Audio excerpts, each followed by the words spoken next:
Debt and taxes make the rich richer, and debt and taxes make the poor middle class poorer. When we have obsolete ideas, we get obsolete results. So what's happening for most people, the idea of going to school, getting a job, working hard, saving money, getting out of debt, buying your house because it's an asset, investing for the long term, is obsolete. The world has changed. The world changed in 1971 when President Nixon took us off the gold standard and money became debt. Our wealth is being stolen via the money we work for. So when you save money, why would you save money? Because back in 1970, just before Nixon took us off the gold standard, I could go to a bank, I got 15 to 18% interest plus a toaster.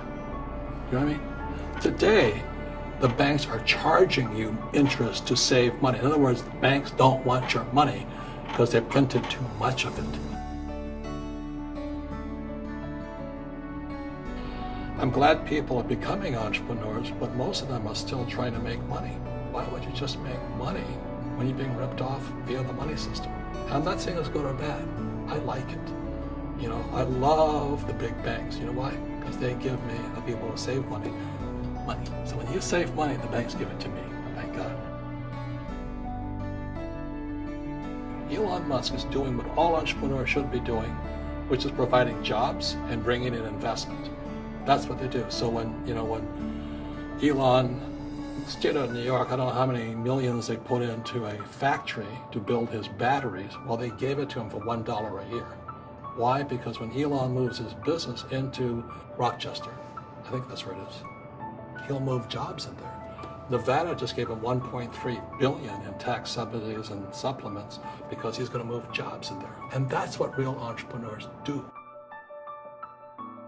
So do we need more entrepreneurs? Absolutely. Okay. But the trouble is, most entrepreneurs, there's 28 million small business owners in America.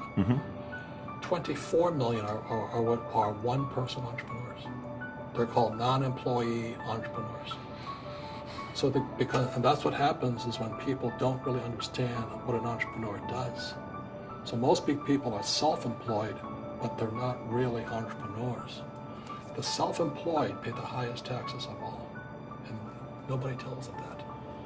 So that's why I was laughing about my doctor. I made $1 million something. I said, yeah, how much you pay in tax? $750. Is that smart? And so when I talked to him, he gets all confused because he did the right things. He went to school, he works hard. It's he and his wife in the business, and they're really good people, but they're not financially educated. So when I talked to him about how I can make 6 or 7 million a year and not pay taxes, his head hurts.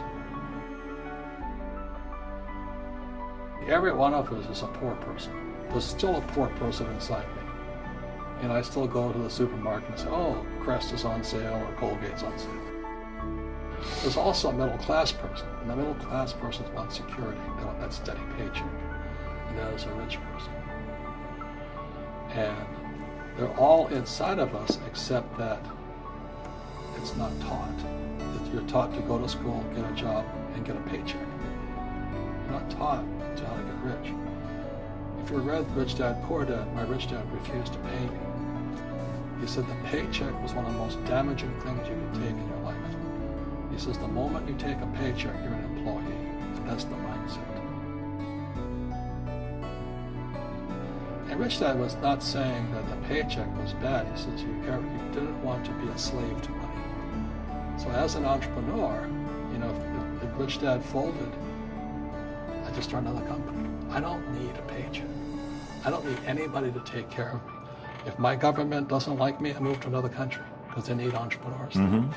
So the entrepreneur is not so much the business. The entrepreneur is really the mindset and the skill sets and the different set of rules.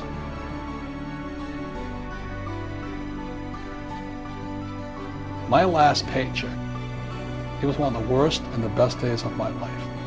My boss gave me my last, it wasn't a paycheck, it was a bonus check. I think it was about $30,000. So I got this check and I was excited, but I was also disturbed.